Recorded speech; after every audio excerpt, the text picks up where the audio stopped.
It's Sunday. I haven't made a video in a while. People are like, why'd you upload that video? That video of yours is old. It's on your old account. I'm in the hospital, and it's one of the most boring places I've ever met. Like, if you have been in the waiting room for a hospital, that's horrible. It's like torture, because you're in there and everyone's coughing, and you got a guy with a stab in his neck, and he's bleeding all over himself. I'm over in the corner trying not to get malaria covered up my mouth. I'm not a germophobic, but when the guy next to me is coughing up blood, there's some ish going through my mind, okay? Now, think of not being able to leave the waiting room. Think about being half naked with everyone coughing and everyone looking at you and people you don't know walking by and checking you out. You close the door, but no matter how many times you tell the nurse, once she leaves the door open. I'll have to get up and go over and close the door, and then I'll lay back down and commence suffering. You know, someone will come in and check on me, and then they'll leave the door open. I just stopped saying close the door, you know what I mean? I put a spring system on there where they walk in and a boxing glove comes out on a spring and punches them in the face.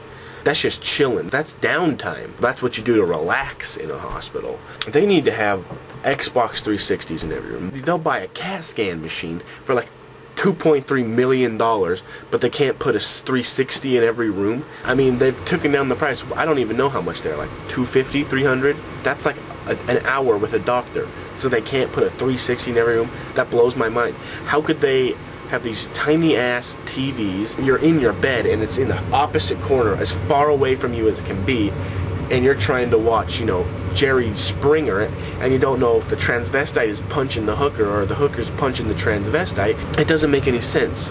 And that's just downtime. When they come in and they're talking to you, you jumped out of a car and you scraped up your leg. When your leg touched the pavement, your leg was scraped up and abrasions happened from here on your leg, and he'll touch it and he'll put pressure on it, you know.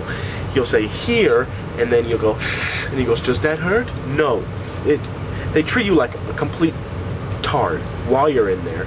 And then when they're explaining super crazy issues that no one knows about except for them, and I think they're making it up half the time, but you know, oh yeah, you got a super copalabalex and it's in your brain, and okay, so you just sign this. You're just like, what the f? You figure out you signed yourself up for experimental drug trial on some suppository.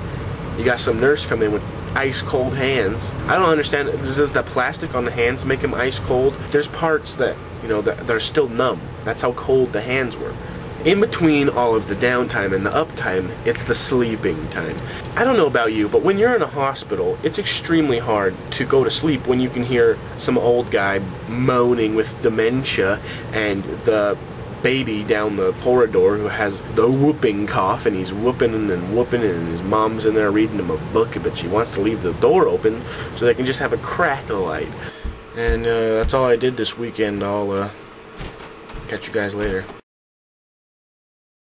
I kind of wanted to dedicate this to the patients and nurses in the hospitals in Southern California and Southwest Colorado, because, you know, I know what you're going through.